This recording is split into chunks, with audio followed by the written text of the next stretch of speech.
Meet Sketch. Sketch just got promoted to a role paying $40 an hour, which on paper sounds like he's finally winning at life, but in practice is the equivalent of running a marathon on a treadmill. Lots of effort, zero distance covered. He did the math on his lunch break. $40 an hour, 40 hours a week, 52 weeks a year, that's $83,200 annually. He screenshotted the calculator, posted it to his close friends story, and captioned it, "We're up." Sketch's hobbies include checking his bank account on Fridays, forgetting about it by Monday, and telling his barber he's doing pretty well, actually.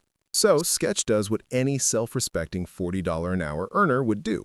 He starts budgeting his life around his gross income, a number he will never, ever actually see. Here's where the math gets violent.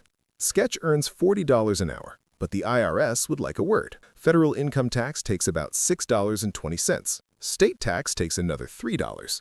Social Security and Medicare, another $3.06.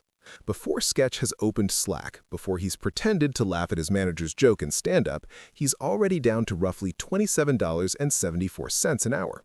He lost over $12 and the day hasn't even started yet. That's not a paycheck. That's a subscription service to America he never signed up for and can't cancel.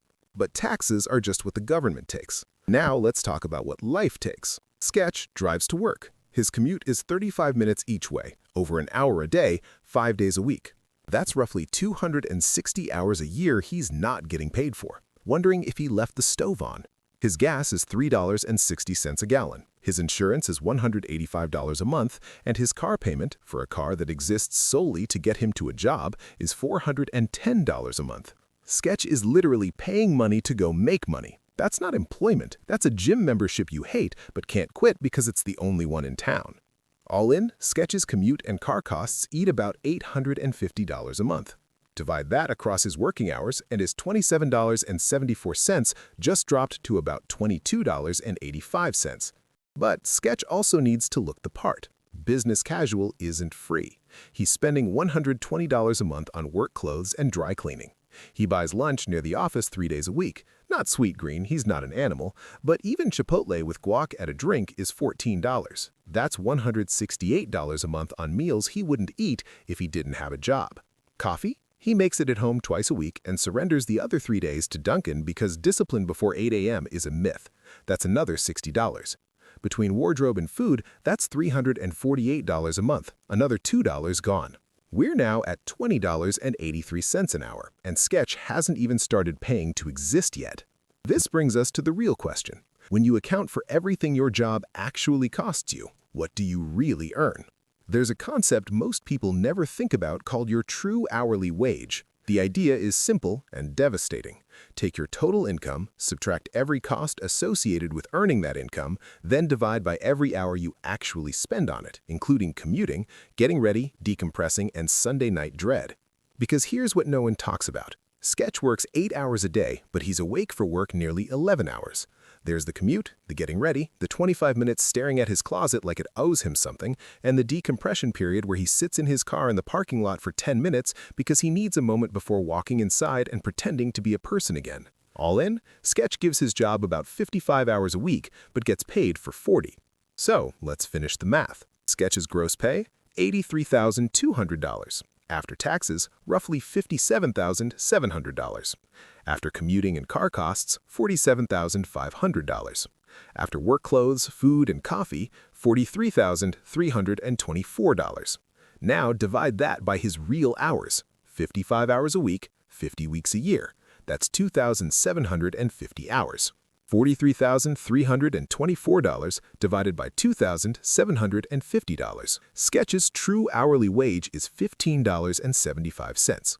But if Sketch has a kid, and Sketch does, a 2-year-old, daycare runs $1,400 a month. That drops his real take to about $26,524.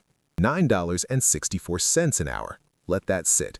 Sketch went to college for 4 years, accumulated $38,000 in debt, built a LinkedIn profile that says results-driven professional, and after everything is accounted for, he earns less per real hour than the 17-year-old handing him a spicy deluxe at Chick-fil-A. That kid has no commute costs because his mom drops him off, no dress code because the company gives him a polo, and no childcare expenses because he is the child. He's operating at peak financial efficiency and doesn't even know it. Now, what's the actual takeaway here? First, every dollar you spend because of your job is a dollar you have to earn back before you've made anything. Your commute isn't free. Your wardrobe isn't free. Your therapist charging $200 a session to help you cope with a job that pays you $9.64 an hour, that's not therapy, that's a business expense. Second, when you understand your true hourly wage, every purchase changes. That $60 shirt, 6 hours of your real life. That $300 dinner, 31 hours. That $45,000 car, 2 years and 3 months of your actual labor on this planet. You're not spending money, you're spending time. And unlike money, you can't earn more of it. There's no 401k for your remaining years. So, the next time someone asks Sketch what he makes, he shouldn't give them the number on his offer letter. He should give them the real number, the one that accounts for the taxes, the commute, the clothes, the lunches, the stress, and the time. Because $40 an hour sounds like you're doing fine, but $9.64? That sounds like someone who should start questioning whether the math on their entire life is actually working.